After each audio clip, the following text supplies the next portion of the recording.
Boker Tov, Erev Shabbat Shalom. Continue with Maseh Shabbat, Perek Rishon, Halachot Bishul. Yesterday we spent time introducing Keli Rishon, Keli Sheni, Irui Keli Rishon.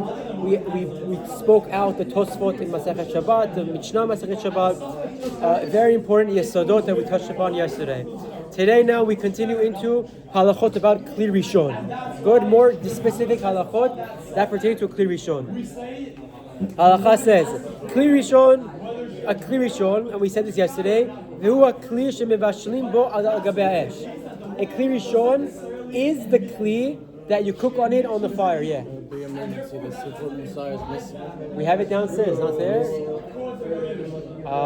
Check the shelves downstairs. It has to be here. No one will take it. Check up and down a few shelves in that area. It should still be here. Okay? A Keli Rishon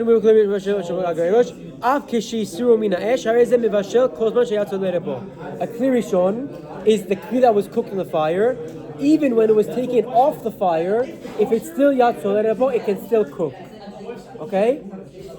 Lefichach, asur liten letochot tevalin ushar devarim. Therefore, it is asur to put spices or other things into the pot directly, even if it's off the fire, so long that it's still yat solerebo. Good? Ulam, however, melach mutar liten letocho. We said this last time also. Salt is mutar. Lefisha melach hu kasher bishul. There's a category of things that are kasher bishul, that are very difficult to cook. Salt is in that category. It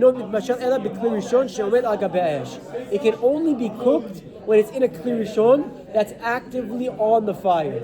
Okay? So to pour salt in your crock pot is a problem. That's a Keli Rishon in the fire, in its crock pot. Like hot sauce and stuff. Yeah. Salt also? Yeah, because it's kasher bishul, but that's a Keli Rishon. I said it's fine. Not if it's on the Keli Rishon's on the fire. Then it could potentially get cooked. Can it actually potentially get cooked, or like it's probably not gonna? Why can't it get cooked? You're saying because the boiling temperature of salt is so high. Good question. But halachically, we don't put salt in a Keli Rishon on the fire. Just because Halachically, we don't put salt in a Keli Rishon on the fire. It's a very meaning. just because it's off the fire, it's not gonna get hotter. Correct. So that's why it's not gonna cook. You know, at its current temperature, it's not gonna cook. No, even if it's boiling, it's gonna cool down before you can cook the salt. So that's why off the fire is okay. Good? The same reason why we pour water, let's say foresh, after you take it off the stove, right? Yeah, exactly. Yeah. We're going to talk about that more. That's a very important halakha we'll get to. Adding water to children, we'll get there. But yes, in a nutshell, yes. Good? Next. Netinat maim tzonenim lekli rishon rekan. It's a very classic question also. Can I wash a Keli Rishon, an empty Keli Rishon? Yeah.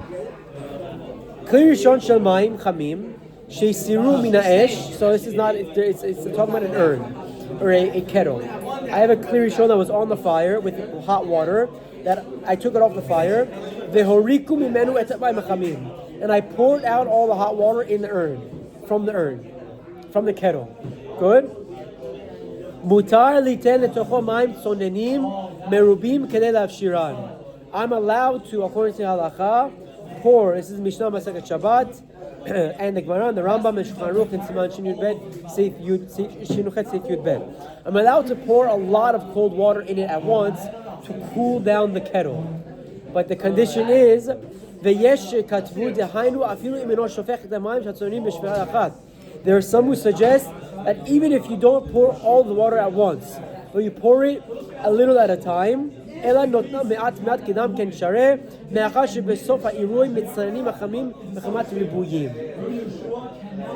a big question here. I have a boiling hot kettle off the fire. If I pour a little bit of water in it, it's not going to cool down the wall. The wall is going to boil the water. Okay? So the Shulchan Aruch says you're allowed to pour a lot of water at once, because if you pour a lot at once, that water won't get cooked. There has to be not ice in it, but Yeah, lechora, exactly. Are there measurements for that? Because, for example, how? No, it's not. There's no measurement. It's a substantial amount.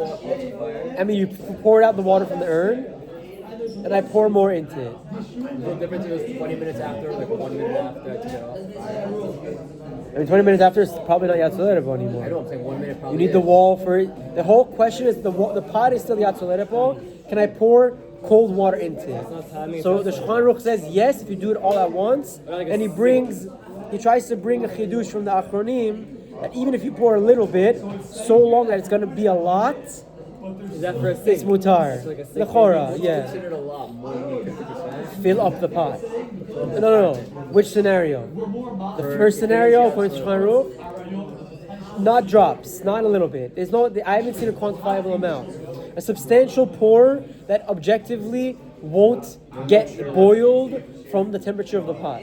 Rather will cool the pot. Exactly. Good? Next. Netinat mayim sonenim lekli rishon maleh. Okay?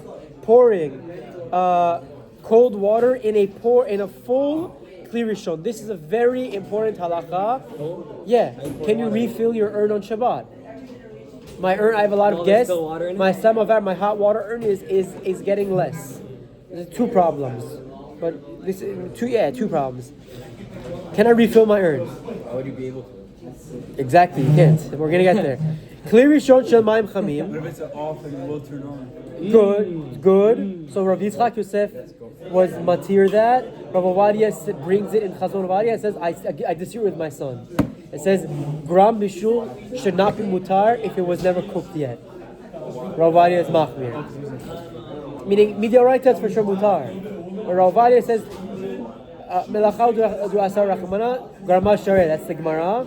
But it's still assuming they're Rabbanan. You don't want to do things lechatchila that are gram bishul. We saw grama already. Yeah, we saw grama with fully cooked liquids. Rav Ovadia had a chidush that you could put it on a plata that's on a timer. It'll turn on its own and reheat like fully cooked liquid.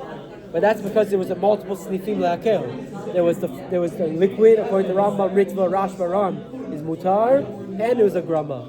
But this, according to Rav Ovadia Yosef, is just the grama of Bishul. He's matir Rav Ovadia is machmir in Chazon Ovadia. Good. So Keli Rishon shel mayim chamim sheisiru min ha'esh. The mayim she'achamim odam bo. A Keli Rishon of water, of hot water, that was taken off the fire and the hot water is still in it. Yesh mi shekatav she'asur liten letocho mayim tzornim merubim kedei la'afshiran. So again, my question about an urn was not what we're talking about. We're talking about a case that a Keli Rishon is full off the fire. Can I pour a lot of cold water to cool the temperature of the water? Some say no. Mishum de'amayim achamim govrim u'mechamim et hamayim ha'elyonim. There's a concept in halakha called tata'a gavar. It comes up in your de'ah with halachot basar b'chalav and taravot. The bottom takes precedence. The bottom has more power. Tata'a is bottom. Gavar has the strength.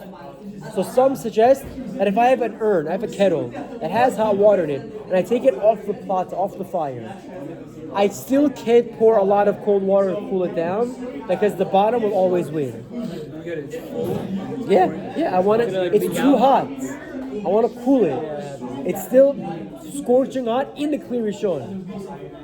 Okay? Is it gonna leak out now or no? No. Oh, there's just The kettle is filled up halfway. The kettle is filled with water. Okay? It's boiling hot. I want to cool it down. Can I pour water into the kettle to cool it down? It's a Keli Rishon off the fire.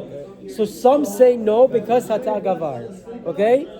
The yesh matirim liten mayim tzorim merubim bekesh yofshiru. Some say no, the logic still dictates that if you pour a lot of cold water at once, meaning in mistama more than what's in there, it's mutar. The kevan she'atzorim merubim harehem mevatlim achamimut achamim.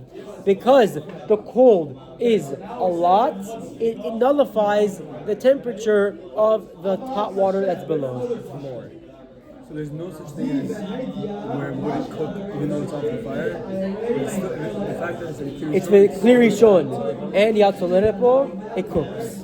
Okay, the question is now, what if I put more cold water that won't enable it to cook? So some are machmir, some are mekel. And he brings, in a footnote, he brings the opinions very nicely. We're reading the Rambam from Melechet Shabbat. Ambatisha merchatz shimelea mayim chamim ein notnim la mayim sonen shareh mechamem harbe.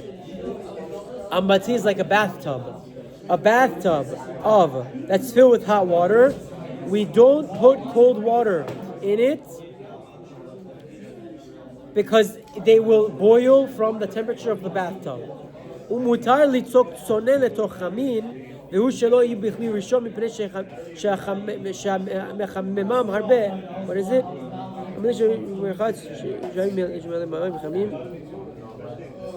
ומותר ליצוק צונן לתוך חמין, והוא שלא יהיו בכלי ראשון מפני שמחמם הרבה. עד כאן לשונו. But the Rambam says, in a scenario that it's not a Keli Rishon, I'm allowed to pour water, cold water into hot water. So for example, I put water in my urn, into my cup, it's a Keli Shani. It's still boiling, it doesn't matter, it can't cook, I can add water. I can add ice, I can add cold water, it doesn't matter. Good? Rambam says it very clearly. In the Keli Rishon, Asur. In the Keli Shani, it's Mutar. How do you use bathtub? That was what they had. That was the big Keli Rishon they had. Ambati, it was a Keli Rishon. Ambati is a Keli Rishon. It's not actually a bathtub, it's a big tub. A big jug of water that's in the fire. It's on the fire. Okay? They didn't have like... No, it wasn't a bathtub. No. Yeah, it is soup. Exactly. וכן לשון שולחן ערוך, שינו ח' סעיף י"א וי"ב. ובית יוסף כתב בפירוש דברי הרמב"ם, בספיר אללה דאין חילוק בין אמבטי שהוא כלי ראשון לשאר כלי ראשון, ולעולם לא שר ליתן מים צוננים לתוך מים חמים, דמחם שפינהו דמתניתין ולא פינהו, כלומר ועדיין יש בו חמים, כל כי הגבנו אסור לתת לתוכו צונן כלל. Very good. The Beit Yosef says in the opinion of the Rambam, it doesn't actually have to be a big container. It can even be any Keli Rishon. Any Keli Rishon for that matter, if it's still hot, you can't pour cold water in it to cool off because it's considered cooking the cold water. Okay? And this is only water that's being added to it. Well, as opposed to? You want to add milk and creamer or something to it? But so anyway, don't mix up Keli Rishon and Keli Shani. Once in a Keli Shani, and no mevashel. So milk, creamer, it's all that's not considered Keli Bishul is okay. Only tea bags, which we will see soon, are considered Keli Bishul, have a potential problem. We'll get there. I don't want to get into that now. Okay?